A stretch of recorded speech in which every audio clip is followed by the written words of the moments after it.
वो जो मेरे सामने मुश्किलों का अंबार है, उसी से मेरे हौसलों की मीनार है।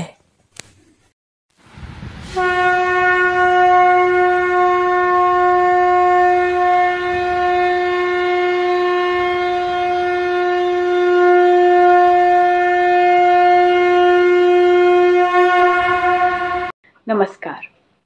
तो पिछले कुछ दिनों में मोदी जी ने धुआंधार इंटरव्यूज दिए हैं। करीब 35 से अधिक इंटरव्यू दिए हैं उन्होंने, और उनमें से ऐसे तो उन्होंने हर इंटरव्यू में कुछ ना कुछ बहुत अच्छी बातें बताई हैं, पर मुझे पर्सनली जो सबसे अच्छा लगा वो आज तक को दिया हुआ इंटरव्यू, क्योंकि इसमें उन्होंने, और क्योंकि आज तक उनका एक विरोधी मीडिया है, उनके बारे में बहुत ज़्यादा नेगेटिव प्रोपेगेंडा आज तक फैलाता रहा है। उन्होंने किस तरह मुंह पर आज तक के पत्रकारों के सामने बैठकर प्यार से उन्हें तमाचा मारा है, भरपूर रोस्ट किया है। तो राहुल बाबा तो जैसे कि गालियां देने में बिजी हैं अभी, अपनी चुनावों के लिए वो अपनी साख कैसे बचाएं, मुझे तो लग रहा है रायबरेली भी वो नहीं जीत पाएंगे। लेकिन मोदी जी हमेशा 100 दिन का एजेंडा रख के काम करते हैं। 2014 में वे आए तो उन्होंने काले धन पे एसआईटी का गठन किया 100 दिन के भीतर। वैसे ही 2019 में जब वे आए तो 100 दिन के भीतर ही करीब 62वें दिन उन्होंने ट्रिपल तलाक पर विधेयक लाया, 370 हटाया, ट्रिपल तलाक हटाया, राम मंदिर पर फैसला आ गया। तो ये सारे काम, हाँ राम मंदिर आप कहेंगे कि वो तो कोर्ट से आया, लेकिन कोर्ट से आने के लिए भी सरकार का कहीं ना कहीं तो इन्वॉल्वमेंट देखिए रहता है। यदि केवल कोर्ट से ही आना था तो इतने सालों में क्यों नहीं हुआ? कुछ तो बात होती है ना, सरकार से भी फर्क पड़ता है। और यही कारण है विरोधियों में इतनी जो उथल पुथल है। उन्हें पता है मोदी जी को कोई रोक नहीं पाएगा, पर वे जो हंगामा कर रहे हैं वे अपने जीतने के लिए भी नहीं कर रहे हैं, वे इसलिए कर रहे हैं कि किसी तरह सीटें कम हो जाएं, किसी तरह कुछ आंतरिक उथल पुथल मची रहे, कहीं कुछ न कुछ कोई तरह का आंदोलन, कुछ धरना प्रदर्शन, किसी ऐसी चीज में सरकार उलझी रहे ताकि वो अपना काम बखूबी ना कर पाए।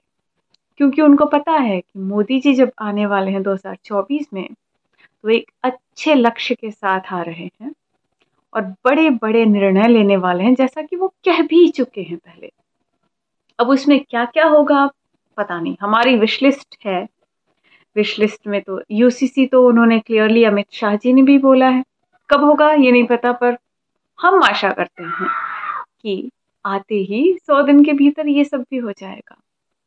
वक्फ एक्ट का उन्मूलन बहुत इंपॉर्टेंट है, तो हमारी तो विश लिस्ट में रहेगा। यूसीसी है, एनआरसी है, जुडिशियल रिफॉर्म्स हैं, वक्फ act, places of worship act, मंदिरों को सरकार से फ्री करना, ये सारी चीजें हमारी विश लिस्ट में है, और मुझे लगता है मोदी जी के भी लिस्ट में कहीं ना कहीं है ये। और यही सब कारण है कि विरोधी इतने ज्यादा उद्विग्न हैं। वो ध्रुव टट्टी हो या किसी भी तरह कोई यूट्यूबर को पकड़ के लाएं या कितने भी प्रोपेगेंडा चलाएं, उन सब की जड़ों में बात यही है कि वो बौखलाए हुए हैं कि अब मोदी जी ऐसा क्या करेंगे धमाकेदार। और कहां से आता है ये 100 दिन वाला टारगेट? 26 जनवरी को गुजरात में भूकंप आया, भयंकर भूकंप था। मैं उस समय पार्टी का काम करता था। अक्टूबर 7 को मुझे अचानक सीएम बनना पड़ा। सीएम शपथ लेकर के मैं सीधा भूकंपग्रस्त इलाके में चला गया। 2-3 रात में वहीं रहा, देखा सब चीजें। पहले वॉलेंटियर के रूप में देखता था, अब मैं सीएम के रूप में देख रहा था। फिर मैंने आकर के मीटिंग ली मेरे अफसरों की, तो सबने बताया साहब मार्च महीने तक ये हो जाएगा। मार्च में मैंने कहा सबसे पहले तुम्हारा ये मार्च वाला बजट कैलेंडर है, उसको कागज को ऐसे बाजू में रख दो भाई, मुझे बताओ 26 जनवरी के पहले क्या करोगे। मैंने कहा दुनिया 26 जनवरी को देखने आएगी कि 1 साल में क्या किया, सारा प्रीपोन करिए, मुझे बताइए। फिर मैंने पूरी मशीनरी को मोबिलाइज किया और मैंने यहाँ शायद 24 जनवरी को दिल्ली में आकर के प्रेस की थी और मैंने देश को रिपोर्ट कार्ड दिया था। और उस समय जैसे मेरा अनुमान था, बहुत बड़ी मात्रा में मीडिया गुजरात पहुंचा हुआ था और वो मीडिया पहुंचा हुआ था जो चाहता ही था कि हमारी चमड़ी उधेड़ दे। लेकिन मजा आप देखेंगे 24, 25, 26 जनवरी की रिपोर्ट वाहवाही के सिवा कुछ नहीं था। और उसका एक कारण ये था कि मैंने मार्च के डेड एंड को प्रीपोन कर लिया। तो मेरी टीम का उत्साह बढ़ गया कि यार देखिए सफलता काम रिकग्नाइज हो रहा है, तो मैं इसकी ताकत समझता हूं। तो ये तो रही मोदी जी की दूरदर्शिता, उनका विजन, उनकी प्लानिंग, और इससे हम सभी को बहुत कुछ सीखने को मिलता है कि आगे आप अपनी फ्यूचर प्लानिंग कैसे करते हैं। यदि आपके पास आपका लक्ष्य, आपका गोल निर्धारित ना हो, तब आपको पता ही नहीं आपको जाना कहाँ है। उस समय आपको ज़्यादा प्रॉब्लम आती है कि क्योंकि आप विजनलेस हैं, आपको नहीं पता कि आपको काम किस दिशा में करना है। वहीं यदि आप अपना लक्ष्य निर्धारित करें कि अगले आने वाले फ्यूचर का आपका लक्ष्य क्या हो, एक समय अंतराल तक का, तब आपको ये आसानी हो जाती है, आप मैप आउट कर पाते हैं प्रॉपरली कि आपको कब क्या क्या स्टेप वाइज कैसे करना है। और ये बात केवल मोदी जी के लिए नहीं, केवल राजनीति के लिए नहीं, ये तो हमारे डेली लाइफ में, हमारी पर्सनल, हमारी प्रोफेशनल, दोनों ही जगह पे ये बात बहुत ही लाभदायी होगी यदि हम इसको इम्प्लीमेंट कर पाए तो। अच्छा, अब आगे बढ़ते हैं। और जो दूसरी बात, एक और प्रश्न जो श्वेता सिंह ने किया था, वो ये कि मोदी जी हर जगह वोट मांगने जा रहे हैं और हर रैली में कहते हैं कि मोदी की गारंटी है, और दूसरा 400 पार। तो इसी पर श्वेता जी ने ये प्रश्न किया है और इसका उत्तर जो है मोदी जी ने क्या बखूबी दिया, आइए सुनते हैं। मैंने देखा हर जगह आप जिम्मेदारी लेकर खड़े हो जाते हैं कि मोदी के नाम पर वोट देना है, क्योंकि इसमें एक डर फेलियर का भी रहता है जो शायद आप महसूस नहीं करते हैं कभी। पर 400 पार का नारा के साथ आपने शुरू किया, एक बहुत बड़े, मतलब उस समय सब लोग आप पर हावी हो गए थे कि 400 कैसे हो जाएगा, और आज भी वही मुद्दा है, वही चर्चा है। अपना टारगेट रिवाइज कर, परिवार वाले लोग हैं, आपके संतान है, अगर आपका बच्चा 90 मार्क लाता है तो आप उसको जरूर कहते होंगे अगली बार 95 लाना है, जरूर कहते होंगे। 99 लाए होंगे, बोले 99 है, 100 लाना तो मुश्किल है, लेकिन फिर भी देखो ना, जरूर कहते होंगे। हमारे पास ऑलरेडी 19 से 24 400 थे एनडीए के रूप में और एनडीए प्लस के रूप में। तो ये मेरा कर्तव्य बनता है अभिभावक के रूप में भी कि भाई 400 पार आगे जाना है। तो ये मेरी जिम्मेवारी बनती है क्योंकि हम निरंतर आगे बढ़ना चाहिए। मैं ये तो नहीं कह सकता 90 आए यार, तेरे किसी दोस्त को 90 नहीं है, 60 आएंगे तो चल जाएगा, तुम चिंता मत करो, ऐसा नहीं कह सकता मैं। 90 है तो मैं कहूँगा 95 लाओ। तुम्हारे और दोस्तों को क्या है उसके आधार पर थोड़ा सोचते हैं। दूसरी बात है, जहाँ तक जिम्मेवारी, ये लीडरशिप का कर्तव्य है जी। देखिए, यही बात है जो मोदी जी का ये जो बहुआयामी व्यक्तित्व है ना, इससे हम सबको अपने अपने निजी जीवन में सीखने के लिए बहुत कुछ है। उनके पॉलिटिकल अरीना में तो मैं जा भी नहीं रही हूँ। जैसे कि ये 400 पार वाली बात, सिंपल सी बात है, यदि हम अपना लक्ष्य बड़ा निर्धारित करेंगे तब हम बड़ा सोचेंगे। जब आप बड़ा सोचेंगे तब आप बड़े काम के लिए अग्रसर होंगे, उसके लिए रास्ते बनाएंगे, आपकी मेहनत उस दिशा में होगी। मोदी जी से जो एक और प्रश्न काफी पूछा जाता है और जिस बात पर प्रोपेगेंडा बहुत चलाया जाता है, वो ये है कि रोजगार नहीं मिला है युवाओं को। तो खैर, ये जो लोग प्रोपेगेंडा चलाते हैं वे तो अंधे बहरे होते हैं, उन्हें पढ़ना लिखना तो उन्हें आता नहीं है, आंकड़े उन्हें पता नहीं है और उनको जानना भी नहीं है। उन्हें केवल ये प्रोपेगेंडा रन करना है क्योंकि वे अंध विरोध करना जानते हैं। लेकिन यही प्रश्न अंजना जी ने भी मोदी जी के सामने उठाया, और आइए देखते हैं मोदी जी ने किस तरह से उसका सटीक उत्तर दिया है। रोजगार बनाम लाभार्थी, एक बहस ये भी देश में छिड़ी हुई है। विपक्ष का ये कहना है, कांग्रेस पार्टी जो अपना न्याय पत्र लेकर आई है कि 30 लाख नौकरियां देंगे, 1 लाख हम शिक्षित युवाओं को देंगे। आपका फोकस लाभार्थियों पर रहता है। अब वो कह रहे हैं कि हम ज्यादा अग्रेसिव, आक्रामक तरीके से बेरोजगारी के मुद्दे को डील कर रहे हैं। ये कांग्रेस का दावा है, बनाम बीजेपी, बनाम प्रधानमंत्री नरेंद्र मोदी। इस पर आपका? अगर वो इतने ईमानदार है, जहां उनकी सरकारें हैं वहां उनके मुंह पे ताला क्यों लग जाता है? वहां क्यों नहीं बोलते हैं? दूसरा, अगर सरकार का रोजगार का जिम्मा है तो जैसे भारत सरकार का है वैसे राज्य सरकार का है, वैसा स्थानीय स्वराज संस्था का, सबका जिम्मा है। तो मेरे हिस्से में तो बहुत कम जिम्मेवारी आएगी। फिर भी आप अगर वादा पूरे करने की बात करेंगे, अभी अभी मेरे हिसाब से रोजगार के जो रिकॉर्ड आए हैं, शायद कल ही के स्कॉच ने एक रिपोर्ट दिया है, 10 साल में जो माइक्रो फाइनेंस हुआ है, इस माइक्रो फाइनेंस के कारण जो रोजगार उपलब्ध हुआ है, क्या उसको आप रोजगार नहीं मानेंगे? केंद्र की 10-12 जो योजना ऐसी हैं जिसके आधार पर उन्होंने एनालिसिस किया कि भाई एक घर बनता है तो कितने पर्सन आवर्स रोजगार मिलता होगा।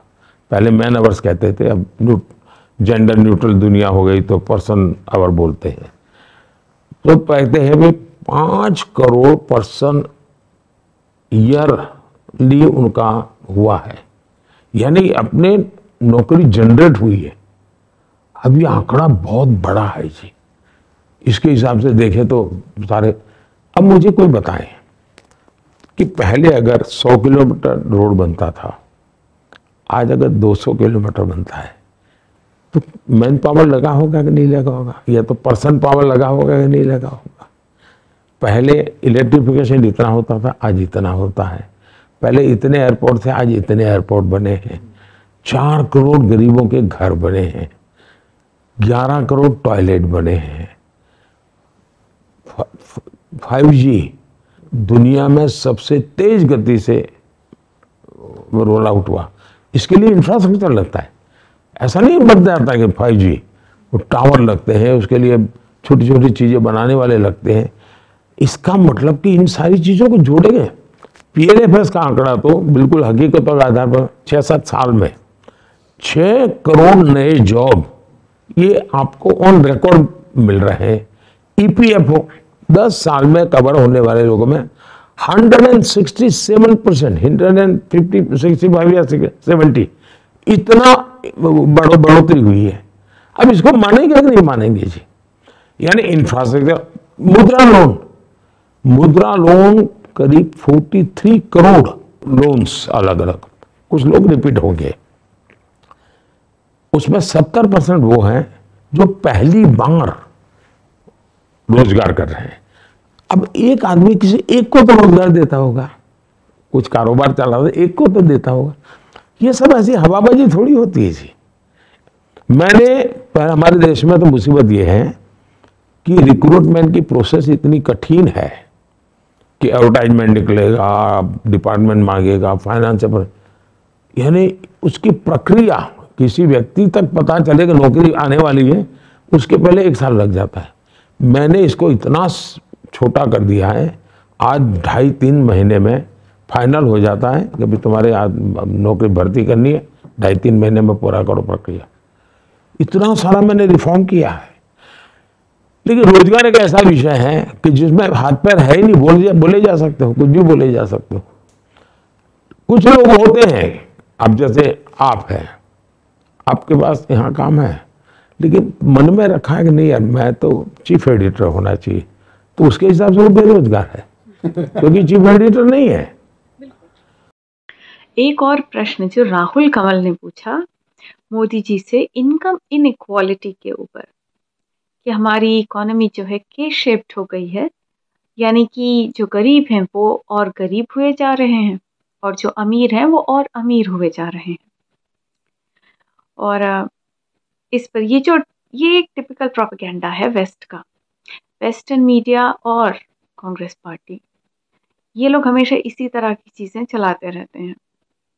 हाँ, ये बात अलग है, कांग्रेस पार्टी वही है जिसके राहुल बाबा भी खटाखट और टकाटक टकाटक लोगों के बैंक अकाउंट में पैसे दे रहे थे, जिनका अपना कोई विजन नहीं कि वो जो पैसे बांटने वाले हैं वो आएगा कहाँ से। वेल्थ क्रिएटर्स को गाली देते हैं और फिर कहते हैं कि हम तुमको पैसे दे देंगे, पर हम तुमको इतना सक्षम नहीं बनाएंगे कि तुम वेल्थ क्रिएट करो। ये कभी नहीं कहते हैं। गरीबी को बेसिकली इन्होंने एकदम रोमांटिसाइज करके रखा है। और ये मुंह में आया जो भी बोल रहे हैं, लाख रुपए अभी कुछ दिन पहले ही, 4-5 दिनों पहले ही उन्होंने कहा कि लाख रुपए खटाखट खटाखट आपके बैंक अकाउंट में पहुंच जाएंगे प्रति माह। लाख रुपए प्रति माह नहीं, ये था टकाटक टकाटक वाला। खटाखट खटाखट वाली स्कीम थी, लाख रुपए एक साल की, 8,000 महीने, और लाख रुपए प्रति माह टकाटक टकाटक स्कीम में पहुंची है बैंक अकाउंट में डायरेक्ट।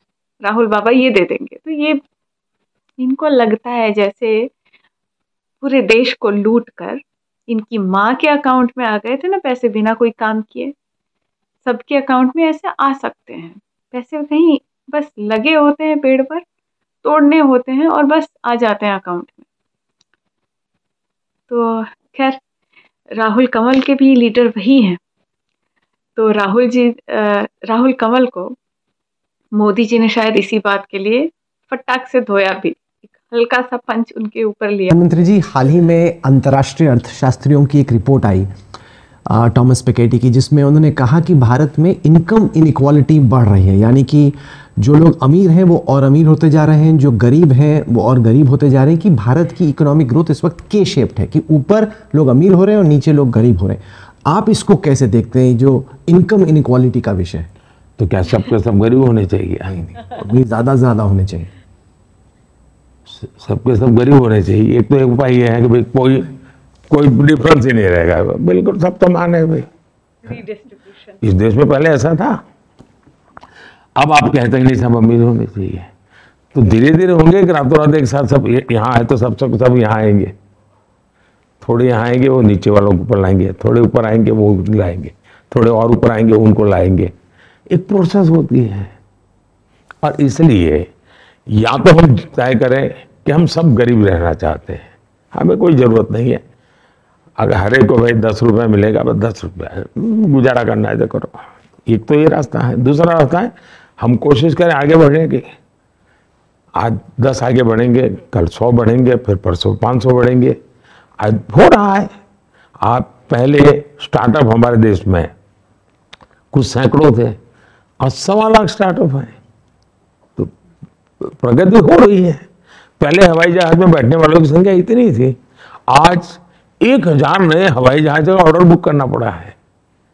1000 नए आज हिंदुस्तान में सरकार के और प्राइवेट गिने तो करीब 600 या 700 हवाई जहाज है, नए 1000 है वो हवाई जहाज। मतलब कि प्रॉस्पेरिटी बढ़ी है। आज मुझे बताइए, बद्रीनाथ केदारनाथ वगैरह यात्राएं जो लोग जा रहे हैं, वो पैसे कहाँ से लाते हैं जी? कोई तो खर्चा, पैसा होगा तो खर्चा करता हूं। वो संख्या करोड़ों में पहुंच गई है। विदेशों में लोग शादी के लिए विदेशों में जा रहे हैं। अगर 5 ही अमीर लोग होते तो इतनी शादियां विदेशों में कैसे करवाते भारत के लोग? और इसलिए मैंने तो कहा भाई मेड इन इंडिया। तो बात यही है ना, आपके पास पैसे भी तो आए हैं जब आप खर्च कर रहे हैं, तो पैसे आए हैं। और ज़रूरी नहीं है कि सरकारी जॉब हो उसी को रोज़गार माना जाए। रोज़गार के तो कई अन्य माध्यम भी होते हैं, वो भी रोज़गार होता है।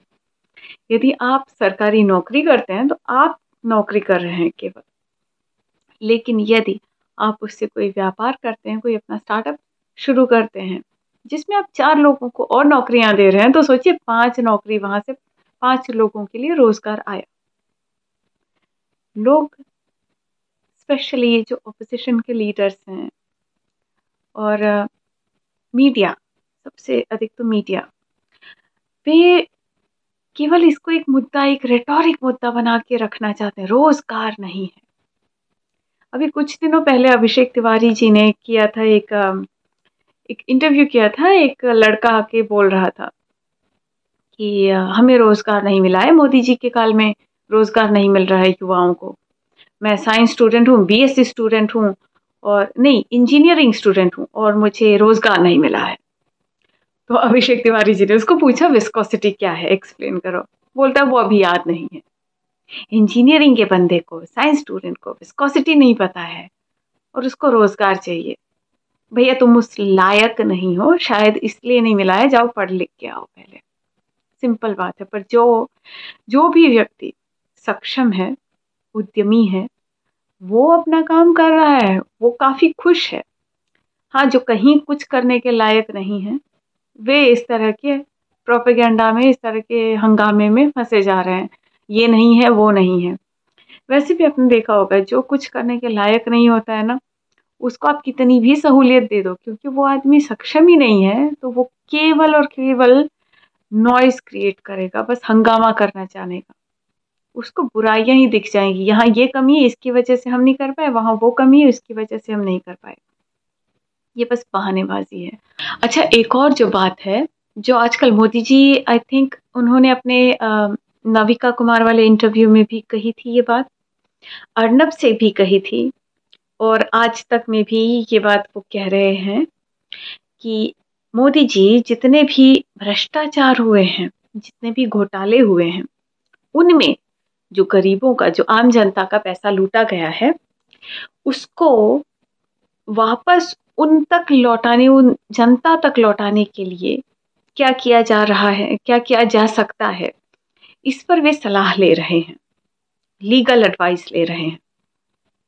और इस तरह उन्होंने पहले भी पैसे लौटाए हैं। तो ये बहुत एक इंटरेस्टिंग चीज हो रही है। इसी बात पर आज तक वालों ने भी मोदी जी से प्रश्न किया, जिसका कि उन्होंने बहुत अच्छे से एक्सप्लेनेशन दिया। और यही बात देखिए मोदी जी को टकाटक और खटाखट भाई साहब जो हैं उनसे बिल्कुल डिफ्रेंशिएट करती है। Here you have a leader with a vision, जिसको पता है क्या करना है और कैसे करना है, वो ऑलरेडी उस पर काम कर रहे हैं। उधर एक भाई साहब हैं, वो वेल्थ रीडिस्ट्रीब्यूट करने में लगे हुए हैं, कोई विजन नहीं है, कोई थॉट। मतलब आप झूठ भी बोलो तो कम से कम ऐसा झूठ बोलो जो लगे कि कोई फैक्ट, कोई आप फैक्चुअल बात कर रहे हो, बात में दम तो हो। आप अपनी खिल्ली उड़वा रहे हो बस। पता नहीं मतलब उसकी बात को कौन सुनता ही होगा। ध्रुव टट्टी के तो आते हैं उसके, पता नहीं उसकी ऑडियंस कौन है एक्चुअली, कुछ बेवकूफ उसको सुनते भी हैं, और बाकी तो जो है वो बॉट अकाउंट्स हैं। उसके पाकिस्तानी सुनते होंगे, पाकिस्तानी जाएंगे उसको, उसकी बात सुनकर, उसकी एडवाइस सुनकर वोट देने को। ठीक है, उनसे मेरा कुछ लेना देना भी नहीं है। लेकिन राहुल गांधी का जो है, बेचारे का कोई विजन आज तक बना नहीं है, और उसको जबरदस्ती पॉलिटिक्स में घुसा दिया गया है। वो क्लाउन बन के घूम रहा है। वहीं Modi ji, you have this great leader who comes with a lot of focus, full of vision। उनको ये पता है कि अगले 40 साल में या अगले 100 साल में, वो ऑलरेडी कहते हैं ना 100 साल का विजन लेकर वो चलते हैं। हम उनका 10 साल का भी विजन देखें तो भाई इतना भी बहुत है, बहुत बड़ी बात है। आप इतने बड़े एक विशाल देश की, एक विशाल जन समूह के बारे में आप सोच रहे हैं, और आपका इस तरह का सटीक विजन है, आप ये सोच रहे, इस बारे में आप डिस्कस कर रहे हैं, आप लीगल एडवाइस ऑलरेडी ले रहे हैं कि जनता का जो लूटा हुआ पैसा है उसको वापस कैसे दिया जाए। काफी कॉन्क्रीट बात है ना ये, मतलब पब्लिक को सोचने पर विवश कर देती है कि भाई क्यों ना लाएं इस लीडर को हम। आप इनके अगेंस्ट किसी और पार्टी को खड़े रख लीजिए, किसके पास क्या प्लान है बताइए। केजरीवाल वो फाइलें लेकर घूमता था, आज शीश महल बनाकर बैठा हुआ है। उसके पास भी कोई विजन डॉक्यूमेंट किसी के पास नहीं है एक्सेप्ट फॉर मोदी जी। देखिए मोदी जी ने इस पर क्या कहा है। यानी एक दो प्रकार के भ्रष्टाचार है। एक जो बड़े बड़े कारोबार में करते हैं, जिसमें लेने वाला भी कुछ बताता नहीं, देने वाला भी नहीं बताता, ये मुसीबत है। लेकिन ज्यादातर निर्दोष लोग हैं। जैसे बंगाल में शिक्षकों की भर्ती में पैसे गए, तो पता है कि भाई इस आदमी को नौकरी मिली, उसके पास सर्टिफिकेट वगैरह कुछ नहीं है, और उसने बेचारे ने यहाँ से कर्ज लिया या अपनी जमीन गिरवी रखी या घर गिरवी रखा और उसमें से इतना पैसा दिया, तो ट्रेल है। तो अभी हमने काफी पैसे जब्त किए हैं। टोटल प्रॉपर्टी को हमने 1.25 लाख करोड़ की जब्त की है जी, बहुत बड़ी अमाउंट। 1.25 लाख करोड़, 1.25 लाख करोड़ रुपया। तो मैं इस पैसों को उनको, अब जैसे केरल में साहब कम्युनिस्ट पार्टी एक ऐसा रैकेट चलाती है जी, ये बड़े ईमानदारी का ठेका लेकर के घूम रहे, कोऑपरेटिव नेटवर्क। कोऑपरेटिव में गरीबों के पैसे, ज्यादातर नौकरी पेशे वालों के पैसे हैं, और आदमी फिक्स डिपॉजिट में पैसे देता है, रखता है भाई कि बेटी बड़ी होगी तो शादी के लिए काम आएंगे, बेटा बड़ा होगा एक कमरा बड़ा, ऐसे ऐसे लोग होते हैं जी। इन्होंने क्या किया, इन पैसों को अपने निजी बिजनेस पार्टनरशिप के नाम पर बांट दिए और हजारों करोड़ का घपला उन्होंने किया है बैंकों में, कोऑपरेटिव बैंकों में। आपके लिए जैसे वो केरल फाइल को लेकर के तो आप लोग डरते हैं, लेकिन इसमें काम कर सकते हैं साहब। अब उसमें ट्रेल है कि पैसा इसने रखा और इसका डूबा। अब हम प्रॉपर्टी जब्त कर गए हैं। मैं चाहता हूं मैं उस प्रॉपर्टी से कैश है, कैश से, और जो संपत्ति है उसको ऑक्शन करके वो पैसे मैं कैसे लौटाऊं। अब तक मैं 17,000 करोड़ रुपए लौटा चुका हूं। 17,000 करोड़ रुपीस जो जिसका ट्रेल मिला। अब लालू जी ने, रेलवे मिनिस्टर थे साहब, गरीब लोगों को जॉब देने के बदले में जमीन लिखवा ली है, तो ट्रेल मिल रहा है। अब वो बेचारा डर के मारे एफिडेविट देने को तैयार नहीं है, लेकिन ट्रेल मिल रहा है कि ये इसकी जमीन गई, इस तारीख को गई, इस तारीख को नौकरी मिली। अब हमने जब्त किया है, हम उसका ऑक्शन करके उस गरीब को जमीन वापस करने के लिए मैं सोच रहा हूं। तो मैं दिमाग काफी लगा रहा हूं इसमें, क्योंकि ये मेरा मुझे मन से फील हो रहा है कि ये गरीबों का पैसा है, ये लोगों ने अपनी पद का दुरुपयोग करके लूटा है जी, इनको मिलना चाहिए वापस। कानूनी बदलाव करने पड़ेंगे। कानूनी बदलाव करना पड़ेगा तो वो करूंगा मैं। अभी सब मैंने लीगल टीम की मदद ले रहा हूं मैं, क्योंकि जुडिशरी के लोगों से मैंने कहा भाई कुछ रास्ता बताओ। अच्छा, मीडिया पर भी मोदी जी ने चुटकी जरूर ली है, और केवल मतलब वो बोल तो रहे थे आज तक को भी, पर हाँ आज तक के अलावा और भी मीडिया का एक पूरा ऐसा सेक्शन है जो फेक प्रोपेगेंडा फैलाता है कश्मीर पर भी, तो उनको भी लपेटे में लिया हुआ है मोदी जी ने। और जहां तक बात राहुल कंवल की, पता नहीं क्यों राहुल कंवल तो मतलब मुझे लगता है थोड़ी भी अगर सेल्फ रेस्पेक्ट होगी ना इस बंदे में, तो ये या तो मोदी जी और अमित शाह जी के सामने जाना बंद कर देगा कुछ दिनों में, या अपनी साइड चेंज कर लेगा ये व्यक्ति। खैर, मोदी जी का जरा जवाब सुनते हैं। मंत्री जी, मेरे पिता फौज में थे, बचपन से ही हम कश्मीर जाते रहे हर गर्मी सर्दी की छुट्टी में। इस बार मैं जब चुनाव कवर करने गया तो मैंने देखा बारामूला, अनंतनाग ऐसी जगहों पे प्रचार चल रहा था, लोग जुड़ रहे थे लोकतंत्र के उत्सव में, जहां पर पहले सेना की गाड़ी जब निकलती थी लोग ऊपर देखते थे खिड़की से कहीं गोली ना चले, वहाँ नेता खुले में प्रचार कर रहे हो। रात को 9-10 बजे तक लाल चौक खुला है, दुकानें खुली हैं, शॉपिंग हो रही। इसके बाद आप कश्मीर में क्या देखते हैं? What's next for Kashmir after, जहां तक हम पहुंचे नेक्स्ट क्या है? पहले मीडिया स्वीकार करे, और मैं जब आपके सामने बैठा हूं तो मैं आपको नहीं कह रहा हूं, मैं पूरे इस आपकी फ्रेटर्निटी को कहना चाहता हूं। मैं अभी कुछ दिन पहले मेरा एक कार्यक्रम था जम्मू कश्मीर में, शायद 40 साल के बाद इतनी बड़ी रैली हुई थी।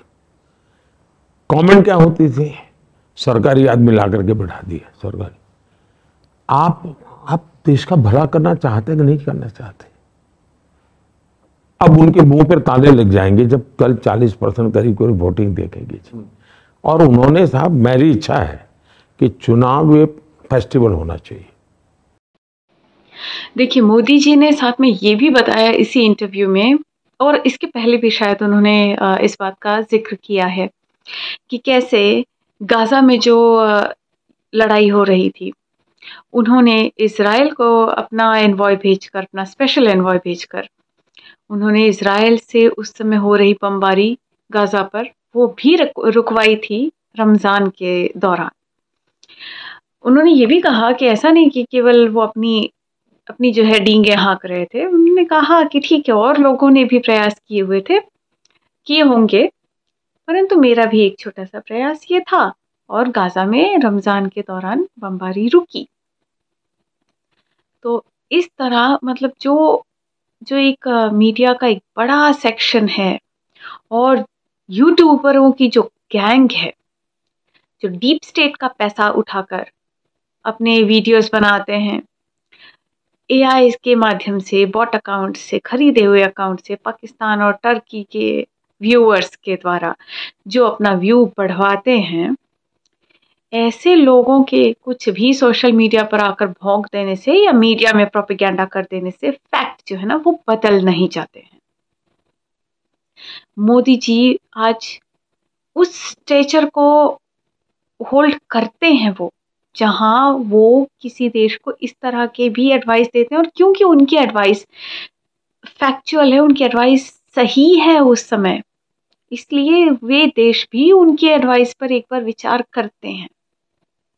हाँ, आप ये बात सही है कि आप किसी की पर्सनल मैटर्स में या कोई बायलैटरल इश्यूज में किसी देश के आप इंटरफियर नहीं कर सकते हो, लेकिन जहां बात है ह्यूमैनिटी की, जहां कोई बड़ा कॉज है, तो मोदी जी की बात सुनकर यूक्रेन और रशिया का भी वॉर रुका था जब तक कि उन्होंने इवैक्यूएट नहीं कराया अपने लोगों को, और जैसा कि इन्होंने बताया गाजा में भी बमबारी रुकी थी रमजान के दौरान।